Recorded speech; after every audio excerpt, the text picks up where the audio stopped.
It is perhaps the greatest political mystery of all time. A story whispered in the dark corners of Paris, immortalized by the great philosopher Voltaire, and forged into an unforgettable legend by the master storyteller Alexandre Dumas. It is the story of a king's shadow, a ghost on the throne of France. Our legend begins in the year 1638. In the royal bedchamber, the Queen of France and of Austria gives birth to a healthy baby boy, the long-awaited heir to the throne. He is named Louis, but hours later, to the horror of the few who witness it, she gives birth to a second son, an identical twin, with the same face, the same features, and therefore the same divine right to rule. The chief minister, Cardinal Richelieu, understands the terrifying implications immediately. In an age of absolute monarchy, the existence of two identical kings is not a blessing. It is a curse. A perfect double is a perfect rival, a living figurehead for every conspiracy and every rebellion. The secret could tear the kingdom apart in a bloody civil war. And so, a decision is made. The second-born twin must be erased from the world. But to kill a child of royal blood is an unthinkable sin.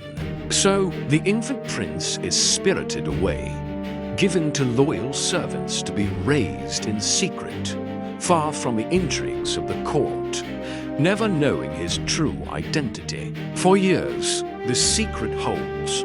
But as the boys grow into men, the resemblance becomes undeniable. The risk too great. The hidden prince, now a young man, must be imprisoned. He is taken to a remote fortress, his face locked behind a mask of steel and velvet, a mask that must never, under penalty of death, be removed. He is condemned to live as a nameless phantom, his royal face hidden from the world forever. He is given every comfort a prisoner could ask for: fine clothes, good food, books to read. But he is denied the one thing that defines a human being: his identity. This is the immortal legend of the man in the iron mask, a tale of a stolen birthright, of a brother's betrayal, and of a secret so profound it had to be buried alive. It is one of the most compelling stories ever told. It is a breathtaking story, a tale of royal secrets, of a stolen identity, of a king's shadow locked away for an entire lifetime. It has every element of a perfect drama: pathos, conspiracy, and the tragic figure of a lost prince. For centuries, this has been the accepted narrative, the story everyone thinks they know about the man in the iron mask. There is only one problem. It's almost certainly a lie, a brilliant lie, a masterful piece of fiction, but a lie nonetheless. When we turn away from the romantic pages of Dumas and look into the cold, hard light of historical records, the entire grand conspiracy begins to crumble. The story that has captivated the world is riddled with holes. First and most importantly, there is not a single contemporary piece of evidence to suggest that Queen Anne of Austria ever gave birth to twins. A royal birth was a major public event, witnessed by dozens of courtiers specifically to prevent fraudulent claims to the throne. The idea that a second, identical prince could have been born, spirited away, and kept secret from the most gossip-fueled court in Europe strains credulity to its breaking point. Not a single diary, letter, or official document from the time even hints at such an event. Second, consider the logistics. How could a child of royal blood be hidden away for years? Where would he live? Who would raise him, knowing that their knowledge was a death sentence?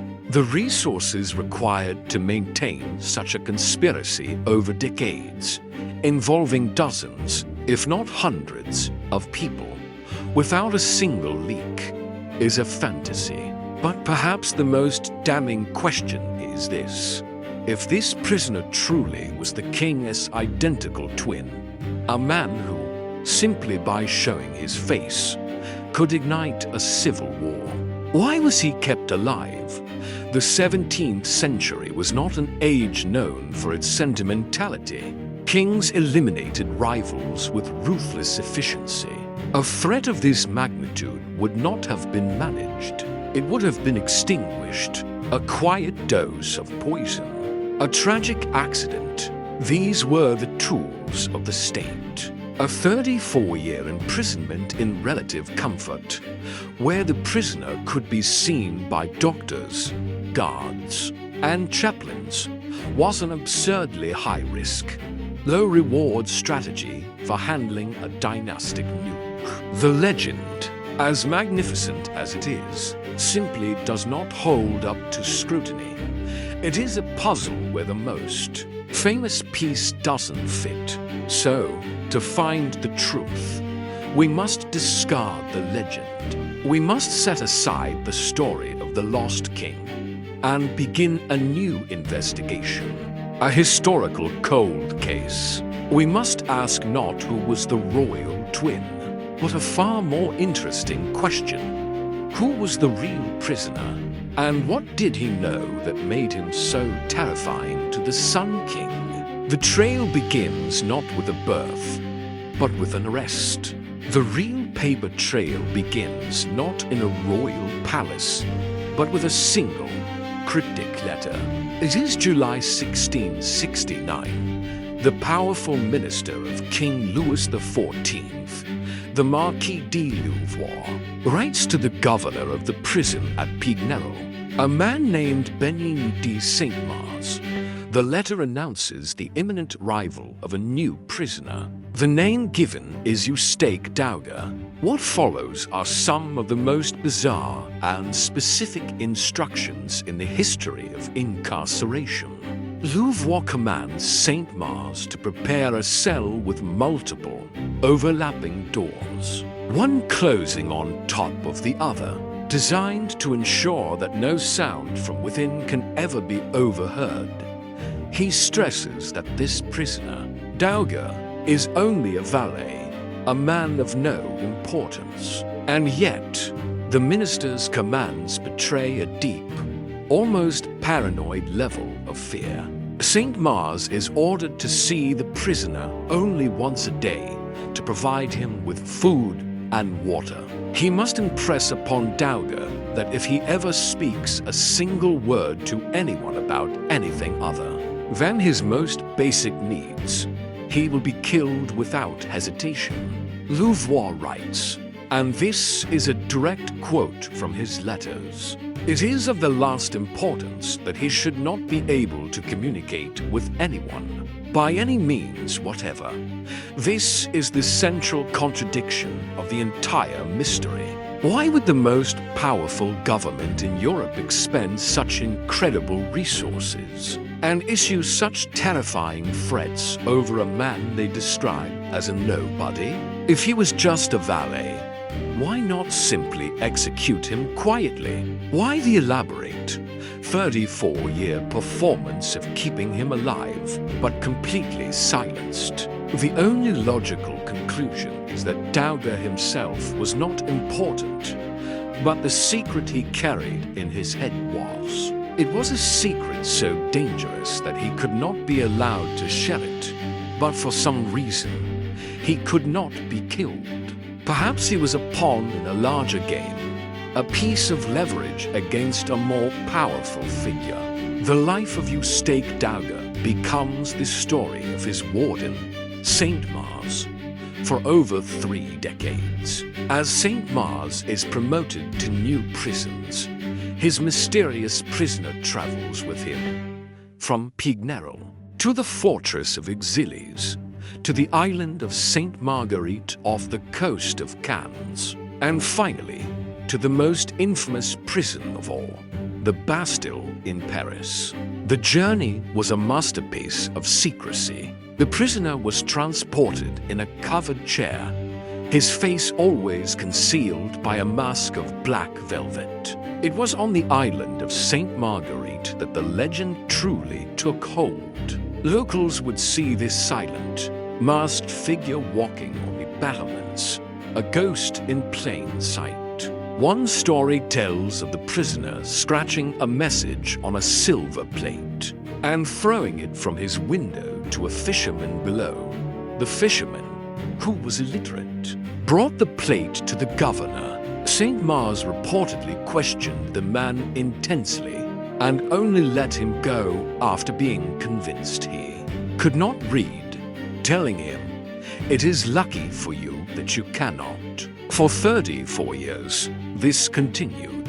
A life reduced to a handful of rooms and a view through a barred window. A man whose own face was a state secret. A man whose existence was a carefully managed performance of silence and isolation. When he finally died in the Bastille in 1703, the state's paranoia reached its peak. His cell was scrubbed, his furniture burned, his metal belongings melted down, all to ensure that not a single trace of his identity, not one hidden message, could survive him. 34 years of silence, 34 years of state resources dedicated to erasing one man. The question is not just who was he, but what did he know? To answer that, we must look at the scandals and conspiracies that rocked the court of Louis XIV at the precise time of Dauger's arrest in 1669. The truth is likely hidden in one of two major events. Our first theory takes us into the world of high finance and political jealousy. It centers on Nicolas Fouquet, the king's superintendent of finances. Fouquet was fabulously wealthy, charismatic, and ambitious. In 1661, he threw a party at his magnificent chateau that was so lavish, so spectacular, that it outshone the king's own court. For the young, proud Louis XIV, this was an unforgivable offense. He saw it not as a tribute, but as a challenge. Suspecting Fouquet of embezzling state funds to build his palace, Louis had him arrested in a dramatic public fashion. Fouquet was put on trial for treason and corruption. But here is the problem. Fouquet's financial dealings were deeply entangled with those of other powerful figures, possibly including the king himself. The leading theory is that Eustache Dauger was a valet, not to Fouquet himself, but to one of his associates, and he had stumbled upon proof of these wider financial crimes. He may have learned something that, if revealed at Fouquet's trial, could have deeply embarrassed or implicated the king. Dauger couldn't be killed, because the secret might die with him. But he could never be allowed to speak. He was a piece of living evidence, kept on ice until the danger had passed. Our second major theory plunges us into the shadowy world of international espionage. In the late 1660s, Louis XIV was engaged in a series of highly secret and politically explosive negotiations with his cousin, King Charles II of England. These negotiations would eventually lead to the secret Treaty of Dover, a pact in which Charles agreed to convert to Catholicism and support France in a war against the Dutch in exchange for a massive supply of French gold. This was treasonous diplomacy if the details of these negotiations leaked. It could have destroyed the English king and caused a major international incident. What if Eustache Dauger was a minor player in these talks? A courier, a secretary, a valet who overheard a conversation he wasn't meant to hear. His knowledge would have made him one of the most dangerous men in Europe. The French king would need to silence him to protect the treaty, and the English king would want him silenced to protect his own throne. Dauger's complete erasure from the world would have been a matter of urgent national security for two different kingdoms. Other, more minor theories exist. That he was the agent of a disgraced minister involved in a poisoning plot. That he was the illegitimate son of a powerful noble. But they all point to the same conclusion. The man in the iron mask was not a king, a prince, or a great lord. He was likely an ordinary man who had the profound misfortune of being in the wrong place at the wrong time. He was a loose end, a witness to a crime so great. The state decided it was easier to bury him alive for 3 decades than to simply let him go. And so we are left with two stories, two men behind the mask. One is a phantom prince, the secret twin of a king, the hero of a romantic legend. The other is a ghost of a different sort, an ordinary man named Eustache Dauger, a valet who was silenced for knowing too much. One story is a masterpiece of fiction. The other is a terrifying testament to the realities of absolute power. For centuries, the world has been captivated by the legend. It's a tale of high drama and royal intrigue, of what could have been. It's comforting in a strange way. A king imprisoning a rival brother is, at its core, a political move between equals. It is an act we can understand within the brutal logic of dynasties and thrones. But the truth, as it so often is far darker and more unsettling. The likely reality of the man in the iron mask is a story not about a conflict between the powerful, but about the crushing of the powerless. It is about a system so vast and so unaccountable that it could reach out and pluck one ordinary man from the world and erase him from existence, all to protect the reputation of the king. This is a more profound kind of terror. It suggests that the most dangerous thing in the kingdom was not a rival claimant to the throne, but simply the truth. The truth of a financial scandal, of a diplomatic betrayal, of some crime or weakness that the Sun King could not allow to see the light of day. The 34-year entombment of Eustache Dauger was an act of supreme confidence and supreme paranoia. It was the ultimate demonstration of power, the ability to decide not only who lives and who dies, but who is allowed to have ever existed at all. This is the enduring horror and fascination of the story. The legend of the twin brother gave us a character. The historical record gives us a void. A man without a face, without a voice, without a past. He is a ghost haunting the grand legacy of Louis XIV. A permanent question mark next to the Sun King's name. In the end, we can finally understand the purpose of the mask. Alexandre Dumas imagined it was there to hide a face identical to the king's. But history suggests a more chilling reality. The mask was not there to hide the face of a king. It was there to hide the face of a king's crime. The mask wasn't meant to hide a face. It was meant to hide the crime.